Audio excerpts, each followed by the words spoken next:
Mister Bachchan 'Ravi Teja' గారి cinema and 'double smart' Puri Jagannadh, Charmi గారు, మన రామ్ పోతినేని గారి సినిమా. ఈ 2 సినిమాలు కూడా ఒకే రోజు రిలీజ్ అవుతున్నాయి సార్. అయితే 'మిస్టర్ బచ్చన్' సినిమాని పోస్ట్‌పోన్ చేసుకోమన్నారు 'డబుల్ స్మార్ట్' టీమ్. అయినా వాళ్ళు వినలేదు. అదే రోజు వస్తున్నారని చెప్పేసి ఇప్పుడు ఒక వివాదం అటు 'రవితేజ' గారికి, చార్మి గారికి మధ్య లేవదీసింది. అది కూడా చార్మి గారు అందుకే అన్‌ఫాలో చేశారు 'రవితేజ' గారిని అని చెప్పేసి ఒక వార్త అయితే వైరల్ అవుతుంది సార్. మరి నిజంగా వాళ్ళు పోస్ట్‌పోన్ చేసుకోమన్నారా? మరి వాళ్ళు పోస్ట్‌పోన్ చేసుకోమన్నా వీళ్ళు ఎందుకు వినకుండా అదే రోజు రిలీజ్ చేస్తున్నారు? మరి మీరు ఏం చెప్తారు సార్ ఈ వివాదం గురించి? ఇప్పుడు పరిస్థితి ఏంటంటే సినిమాలు లేక హ్మ్. సినిమాలు లేక థియేటర్లు మూతపడేటువంటి పరిస్థితికి వెళ్ళిపోయింది. అంటే సింగిల్ స్క్రీన్స్ 2 తెలుగు రాష్ట్రాల్లోనూ సింగిల్ స్క్రీన్స్ మనుగడ ప్రశ్నార్థకంలో పడినటువంటి పరిస్థితిలో మనం ఉన్నాం ఇప్పుడు. దీనికి కారణం ఏంటంటే పెద్ద సినిమాలు లేవు, జనాలు థియేటర్కి వెళ్ళి సరదాగా సినిమా చూసే పరిస్థితులు లేవు, ఏ సినిమాలు రిలీజ్ అవుతున్నాయో ఎవరికీ అర్థం కావట్లేదు, ఇటువంటి కండిషన్ నడుస్తోంది. కాబట్టి ఇప్పుడు కొంత నోన్ ఫేసెస్తోనూ కొంత ఇమేజ్తోనూ ఉన్నటువంటి 2 సినిమాలు ఒకే రోజు రిలీజ్ అవటం వల్ల వచ్చిన నష్టం ఏమి ఉండదు.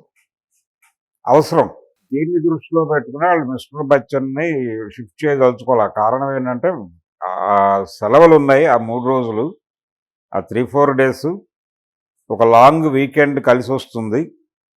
ఆగస్టు 15 అనేది అది హాలిడే కింద గుర్తించి దాన్ని యాడ్ చేసి వీకెండ్కి ఒక లాంగ్ వీకెండ్ డిజైన్ చేసుకున్నారు. 2 సినిమాలు భరించే శక్తి జనాలకు ఉంది.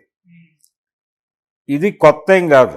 ఈ రోజున కొత్తగా 2 సినిమాలు ఒకేషన్లో రిలీజ్ కావటం అనేది కొత్త కాదు. గతంలో చిరంజీవి, బాలకృష్ణ సినిమాలు సంక్రాంతి సీజన్లో పక్క డేట్స్లో రిలీజ్ అయ్యి 2 విజయం సాధించాయి.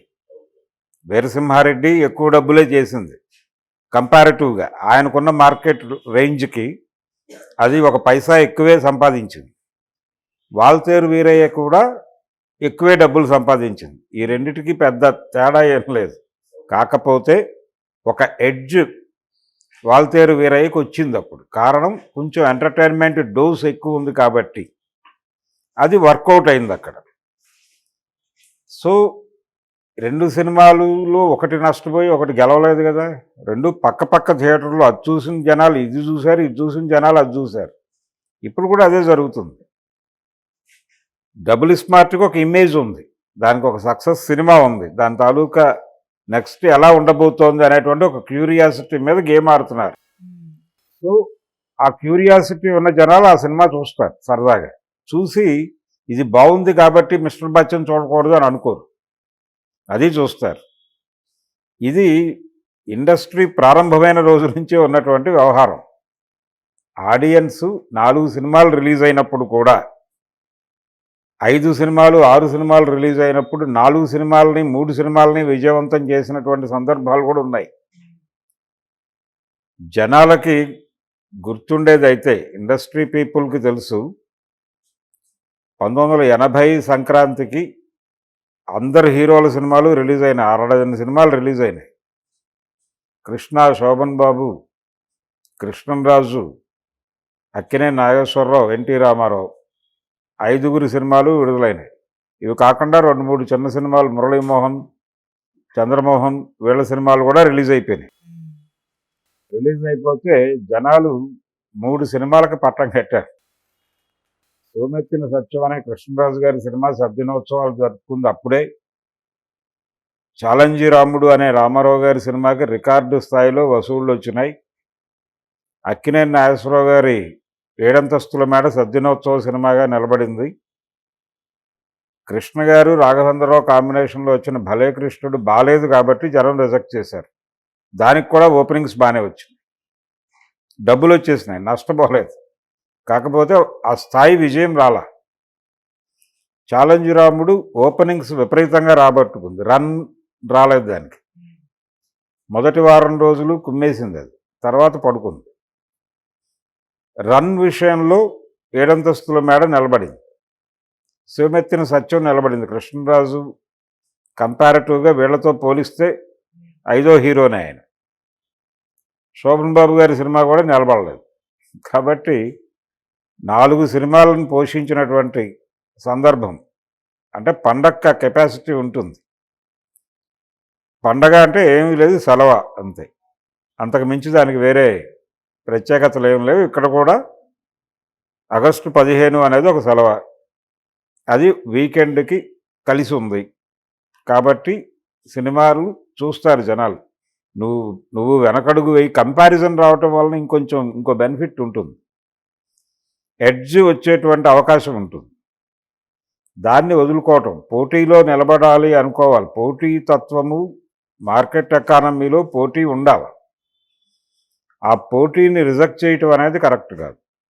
సోలో రిలీజుల మీద ఎక్కువ తాపత్రయం ఉండటం అనేది ఒక దశలో నడిచింది. సోలో రిలీజ్ కోరుకుంటున్నారంటే మీకు ప్రేక్షకుల మీద గౌరవం లేదని అనుకోవాల్సి వస్తుంది. ఆడియన్స్కి ఆప్షన్ ఇవ్వాలిగా. నువ్వు ఆప్షన్ ఇవ్వకుండా వన్ వే ట్రాఫిక్లో ఒకే సినిమా వేసేస్తాం ప్రపంచంలో ఉన్న థియేటర్లు అన్నింటిలోనూ అంటే కుదరదు కదా. దాని మీద తీవ్రమైన విమర్శలు రాబట్టే ఇప్పుడు సోలో రిలీజులు ఎంకరేజ్ చేయట్లా ఇండస్ట్రీ. ఈ జ్ఞానం ఉండాలి కదా. నీ రిలీజు వాయిదా వేసుకోమని చెప్పేటప్పుడు వీళ్ళకి ఏ కారణం చేతో వాళ్ళు వినలేక పట్టించుకోబడని కారణం ఏంటంటే కెపాసిటీ ఉంది ఆ టైంలో. 2 సినిమాలు ఈజీగా సస్టైన్ అవుతాయి అనేది ఎవరికైనా అర్థమయ్యే విషయం. కాబట్టి ఆవిడేదో అన్ఫాలో చేసింది అనేది ఇష్యూగా మాట్లాడుతున్నారు కానీ ఏమీ కాదు. ఈ 2 సినిమాలు రిలీజ్ అవటం వలన కొంపలే మునిగిపోవు. సింగిల్ స్క్రీన్ ఆకలితో ఉంది. అలాగే సింగిల్ స్క్రీన్ మనుగడ కూడా ఈ సినిమాల మీద ఆధారపడి ఉంది. అలాగే సింగిల్ స్క్రీన్ ఆడియన్ వేరు, మల్టీప్లెక్స్ ఆడియన్ వేరు. సింగిల్ స్క్రీన్ ఆడియన్స్ కూడా ఆకలితో ఉన్నారు. వాళ్ళ ఆకలి తీరిస్తే వీళ్ళకి డబ్బులు వస్తాయి, అంతే. As simple as that. కాబట్టి 2 సినిమాలు కాదు 3 సినిమాలు రిలీజ్ చేసినా కొంపలేం మునగవు.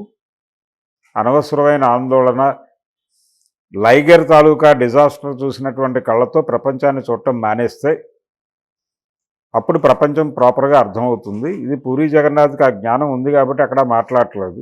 పూరి దయవల్ల రవితేజ పెద్ద హీరో అయ్యాడు అనేది ఎవరైనా అంగీకరించే విషయమే. అలాగే హరీష్ శంకర్ లాంటి వాడికి ఈ యాంటీ క్లాక్ వైజ్ హీరోయిజం అనేటువంటి ఒక కాన్సెప్ట్ని ఇలాంటి కుర్ర దర్శకులందరికీ పరిచయం చేసినవాడు పూరి జగన్నాథ్. ఒక రకంగా ఆయన దగ్గర పనిచేశాడు కొంతకాలం. అలా కాకపోయినా గురువే. కాబట్టి ఇదేదో గురు శిష్యుల పోటీ, మరొక పోటీ, తను లైఫ్ ఇచ్చిన హీరోయే తన మీద పోటీ, ఇలాంటి మాటలన్నీ మాట్లాడేస్తున్నారు కానీ అంత లేదు అక్కడ. ఒక సినిమా మీద ఇంకొక సినిమా రిలీజ్ అవుతోంది. చాలామందికి తెలియని విషయం ఏంటంటే ఒకే హీరో నటించిన సినిమాలు కూడా 2 ఒకే రోజు విడుదలైపోయిన చరిత్రలు కూడా ఉన్నాయి మన దగ్గర. కృష్ణ గారికి అలాంటివి 2-3 సార్లు రిపీట్ అయింది కూడా. చిరంజీవి కూడా తను నటించిన 2 సినిమాలు ఒకే రోజు రిలీజ్ అయినాయి. దీన్ని గుర్తించాలి కదా ప్రపంచం. నందమూరి బాలకృష్ణ సినిమాలు కూడా 2 సినిమాలు ఒకే రోజు రిలీజ్ అయినాయి. ఏది అది అగ్గిరవ్వ, ఆయన కోల్ మైన్స్ బ్యాక్డ్రాప్లో తీసిన సినిమా విజయశాంతితో, కోదండరామరెడ్డి డైరెక్టర్. అదే రోజున రవిరాజ పినిశెట్టి జగపతి వారి చిత్రం బంగారు బుల్లోడు కూడా రిలీజ్ అయింది. 2 సినిమాల్లో ఓపెనింగ్స్ బాగానే వచ్చినాయి. 2 సినిమాలకి రన్, బంగారు బుల్లోడికి రన్ ఎక్కువ వచ్చింది. అది హిట్ సినిమా అన్నారు, అదేవో పెద్దగా ఆడలేదు అన్నారు. కానీ డబ్బులు వచ్చింది ఆ సినిమాకి కూడా. 2 సినిమాలు రిలీజ్ అవడం పెద్ద ఇష్యూ ఏం కాదు.